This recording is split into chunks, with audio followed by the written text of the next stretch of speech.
Hi, Alexandra. Hi, how are you? Pretty good. So, I understand you have some great insights into the refugee crisis that's currently been inflaming politics in Europe. That's right.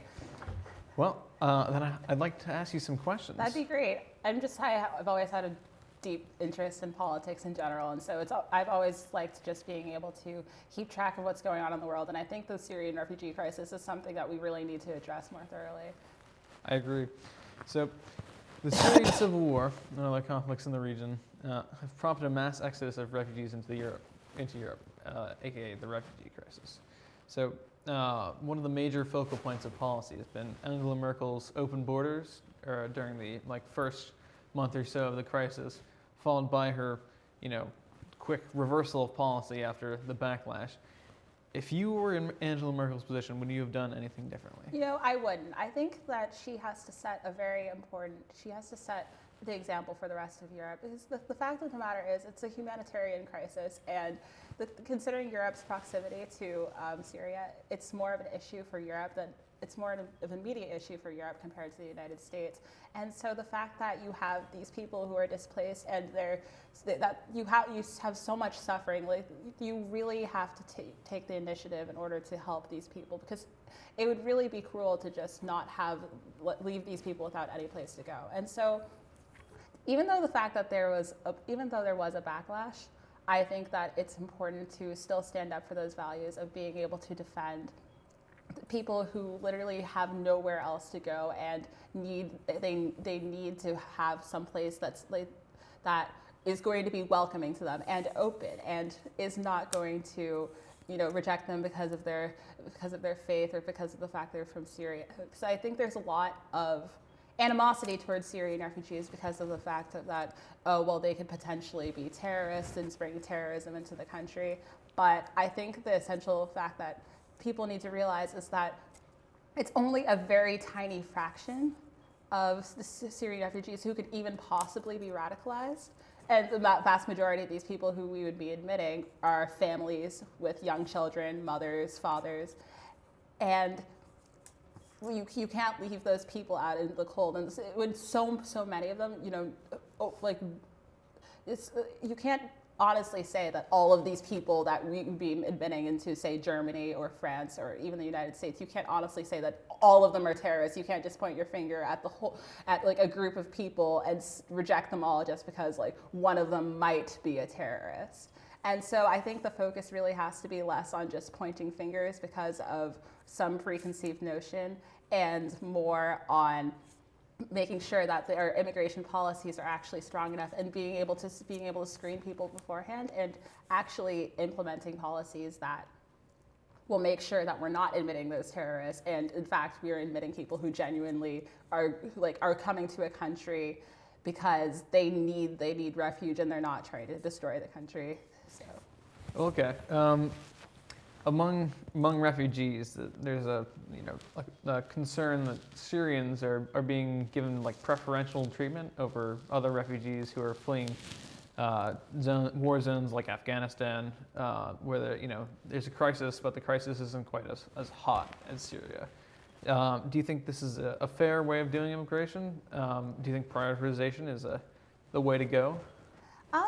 Not necessarily. I think that from the one hand, this admitting more Syrian refugees is founded because the fact is that potentially is the most pressing crisis right now. But that doesn't mean that we should just turn a blind eye altogether to other refugees, because we can't necessarily say that even though the Syrian refugee crisis may be a larger crisis, but that doesn't necessarily mean that other people aren't suffering. So I think that while yes, it's important that we recognize that these Syrian refugees need help, we can't also just say, okay, but only Syrian refugees need help, and then neglect other smaller crises where people might be suffering just as much. Okay. Now, a lot of people have cited the refugee crisis as, the cause of the rise of nationalist parties like Marine Le Pen's National Front. Do you think that this is the sole cause, or do you think there are other causes? I think it's definitely been a contributor. I think it's not fair to say that it's been the only cause, but I think definitely with 2016, we really saw that 2016 was the year of populism. And I think that the fact that the Syrian refugee is happening, and plus since we had Brexit and the election of Donald Trump in the same year, I think we can't honestly say that the two aren't connected. But I think it's certainly been a contributing factor, and the problem is that if we don't do something about the Syrian refugee crisis, it could continue to fuel those urges, I suppose. Now, there's a lot of concern that these populist parties might take hold in France, like they have done in Hungary and Poland.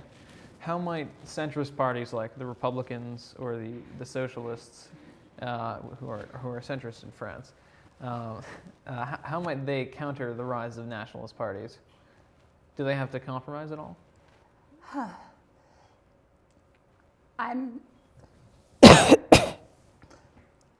I think it's really just a matter of, like, as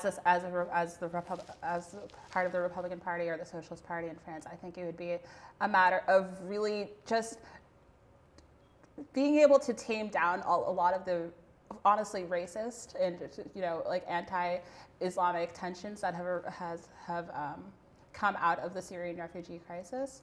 I think that it's really a matter of being able to stand up and say, we can't marginalize an entire group of people, and really making that part of their message to, like, the people as a whole, just saying, these, like, yes, like, obviously, like, focusing our efforts on immigration policies that are going to make sure we're not letting bad people into our country is going to be important, but it's also just a matter of saying, like, we cannot just simply, make a blanket statement saying all of these people are bad, and then not proceeding to not do anything about this very pressing crisis that's happening.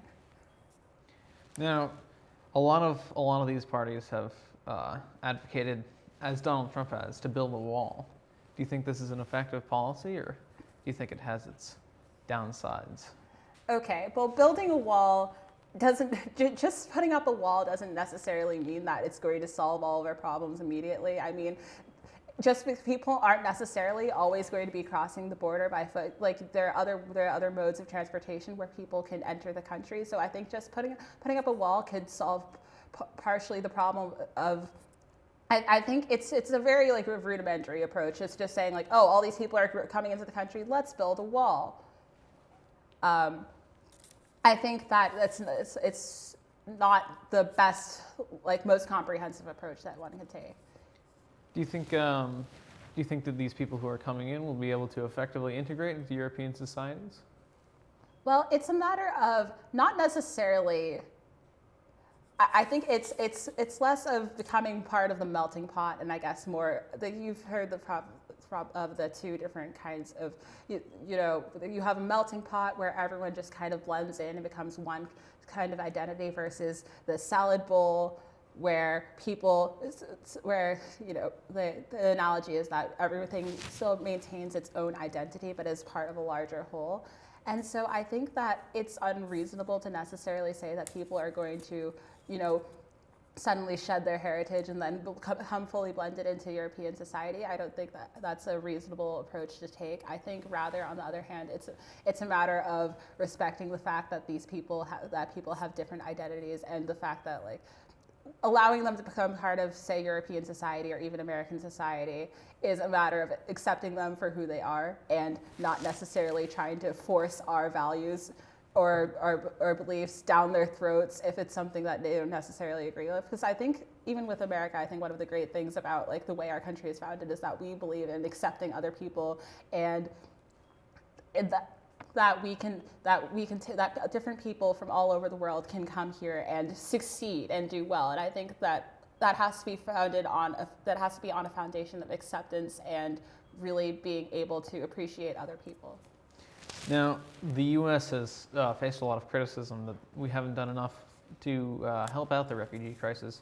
As of, I believe, this summer, we had only accepted 10,000 refugees. Do you think the U.S. should accept more refugees? I think that it's certainly it's certainly a pathway that we need to it's something that we definitely need to do more. I think that the United States perhaps hasn't seen it as such a large issue because we have a literal geographic separation. We have an entire ocean between us and Europe and the Middle East, and so I think Europe has had to face this problem more directly because they have they are connected by they're all on the single land mass, and that people can literally walk over the borders. I think the fact that we are separated geographically kind of creates this notion that, oh, well, those people are over there and we don't really have to think about it as much because it's not something that's directly impacting us. And so I think that as the most prominent country in the world, it's our responsibility to really take a larger role in accepting Syrian refugees and really setting the example and saying, okay, this is something that is important. This is something that matters, because when America does something, other countries listen. That's the name of the game. So really just accepting that role and being able to act on those principles upon which we are founded, accepting everyone and really ensuring that people can come to America and be able to survive and thrive is something that's really going to be essential. Okay. Now, given the Brexit vote and given the Trump vote, do you think that the National Front will prevail and put Marine Le Pen in the French presidency? Well, it's certainly a pattern. I think, like I had mentioned before, 2016 was the year the year of populism. So we saw the Brexit vote that occurred, and then we saw the election of Donald Trump, and that's really given populism a lot of strength and support. And so I think that considering that those two events have already happened, that could certainly provide her with enough support and enough, because it's a definite pattern. We've seen it happen multiple times before, where populist movements have been able to succeed, and so I think that we'd be kidding ourselves if you're going to say that wasn't going to have an effect on the French election. Now, which candidate, given Donald Trump's policy positions, do you think would be better for U.S. interests, Fillon or Le Pen? Well, this is where the problem is. Is if we want to ensure cooperation among nations, it would really be a matter of having the same vision and the same goals. And if we're going to have Donald Trump as president, it would seem that Marine Le Pen would be the more favorable candidate because they have those similar beliefs on immigration. But just because those two countries would then agree on a particular policy doesn't mean that it's the right policy per se. So I think from a very practical perspective, it seems that Marine Le Pen would probably best align with the interests of President Donald Trump. So. Okay. And one last question. Given the fact that Geert Wilders, the Dutch nationalist politician, has gone up in the polls since he was convicted of open racism, do you think that Europe is going to face an unstoppable tide of nationalism, or do you think this is going to wear off in a couple of years? Well, only time will tell, really. But I think that it's, like I've said before, it's something it's not just isolated events. Now we see that it's a consistent pattern. And so I think that this is where really the role of other political parties come into play. And so if a direct stand is not taken against candidates like that, and if this is going to become the norm and it's not challenged, then it will become the norm, and that's how it's going to be. But I can't predict the future. We'll see what happens in the coming years. Well, okay. Thanks for coming in to interview.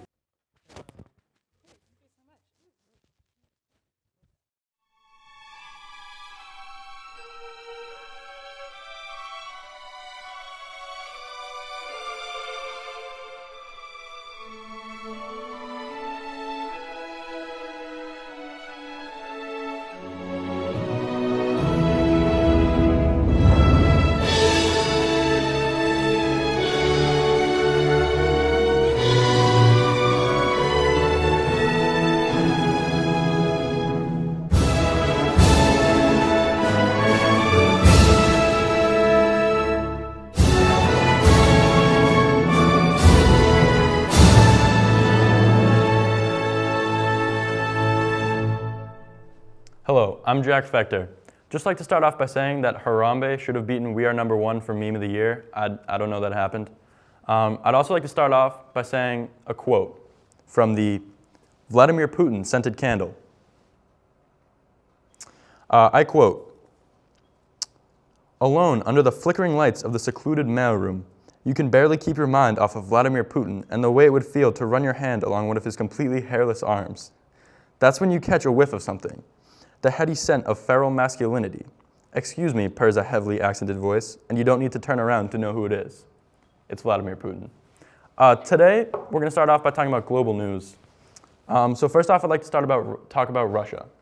Russia's angry because Obama kicked their diplomats out of their embassy in DC, and he didn't really give reasoning for it. He kind of just said, "We think they may have hacked the election," but he didn't cite any actual evidence or give any actual proof, which is why they're angry. Russia hasn't really been angry since Trump won because they really wanted him to win because they kind of own him. And I think that tensions are set to decrease between Russia and the United States in the upcoming weeks when Trump is elected and his cabinet, which is also pretty much owned by Russia, enters into office. In other news, the French election is heating up as Emmanuel Macron is gaining on Le Pen. The French election is scary because Macron is a socialist and Le Pen wants France to leave the EU if they refuse to restore key powers. If countries begin to leave the EU, it could be a scary sign because in the past when that happens, troubles in Europe lead to war.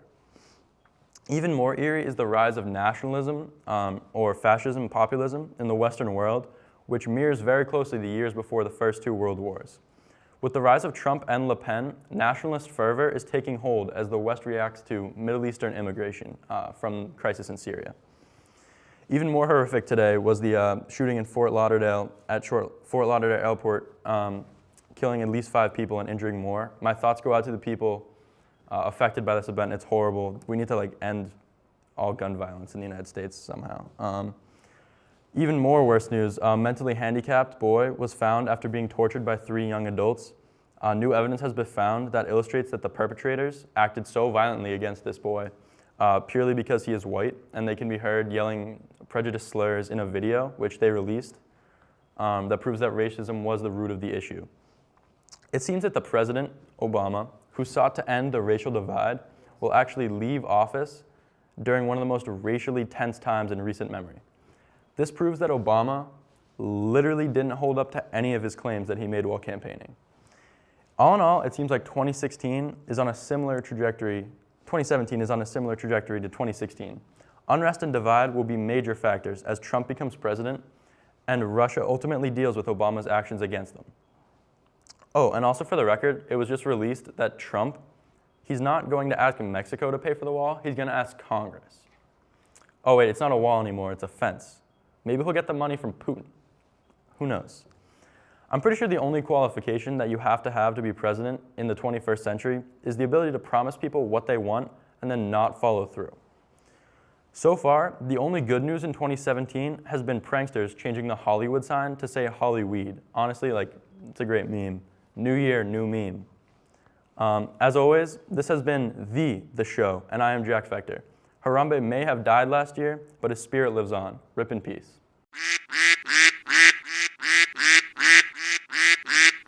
Hello, and welcome to the Cohasset Political Society Political Weather Map. I'm your host, Neil Zerlinson, and today we will be exploring a perfect storm of alt-conservatism that has been passing over the European Union. As you see here, we have a Brexit system passing over the United Kingdom, and this is beginning to start some alt-right weather in the rest of the European Union. In France, we're seeing some concentrated showers of alt-right conservatism with the leading edge of Marie Le Pen running for the presidency against the other candidate, the Republican François Fillon. Moving up, we have the Netherlands, where Geert Wilders, the resident alt-right candidate, is making his debut. When we reach Berlin, the storm's beginning to die off, but there are still some alt-right showers to be expected. They're going to make an appearance in the elections, but not a very significant one.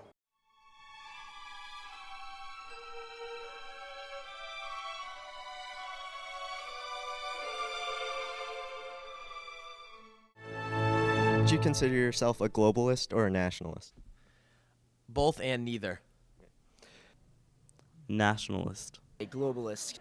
Personally, I would call myself a globalist, while some may mistake me for a feminist. Do you think that countries should disband the European Union? I think that is a very important and topical question. I think that it needs to be revised. I don't think that it should be completely disbanded altogether, though there could be arguments for that. I think that Europe and North America, our country in particular, the United States, might be better served if they maintain the union, but resolve and revise certain issues that they have right now. Should I stay or should I go now? Personally, I think the European Union should be disbanded because it's causing almost a nationalist thing. I'd rather have a global community in which everyone correlates together. There's no fighting. There's no need to separate different nationalities. If we had one giant global community, everything would be better. There'd be no issues. We wouldn't have to argue over things. It would be amazing. Okay, I'm going on to the second question. I think the European Union is a very good thing, and personally, my view is all refugees welcome. I don't know what either of those terms are. I personally, since that I was from England, I believe that it should stay together, just because, they're not. It wasn't really. There's nothing wrong with it. There was a lot of riots going on afterwards. The Prime Minister of the UK, England himself also said that he would step down if it were to happen. So And finally, do you think that the United Nations is a force for good, or do you think that it's gone downhill? That is a wonderful question. You should take global studies next year. I think it's supposed to be a force for good, but I think oftentimes it does not. It does not work in that capacity. But it has served some purpose in the fact that we haven't had a large-scale world war since it was instituted, but we have had genocide and we have had other horrific actions on the UN's watch. So the UN needs to certainly, I think, better itself, and I think sort of the framework of how it's designed renders it incapable of doing large change sometimes. Well, in the current state of being of the world right now, you'll notice that we do need the European Union. United Nations, because there is conflict. We do have separation of different nationalities. There is fighting, and they are trying to alleviate that, stop it, and make sure that it doesn't escalate. Well, there's kind of like a controversy here. At one side, I want it to be nuked and just totally abolished. But at the other point, I would like it to prosper and grow, but mostly. I'm more of a globalist because I'm not from here, so globalist. And then I lied. This is actually the final question. What are you doing at home to help fuel the communist global state? To fuel the communist global state? Yeah, to get it up and going. I don't know if I'm doing anything to fuel the rise of communism in the world at this current state. What are you doing? I'm asking you questions. Well, you're doing your part. Keep fighting the good fight. Okay, thank you, Mr. Lee. I'm not. We have a failure in front of us. No comment. Well, nothing. I'm doing nothing really. I think it's great for national cause, national for. Did I say national? I'm stupid. Okay. For around the world crisis. Things are happening like in Iraq or like hurricanes and places in the Caribbean. They're there. To support. Give money.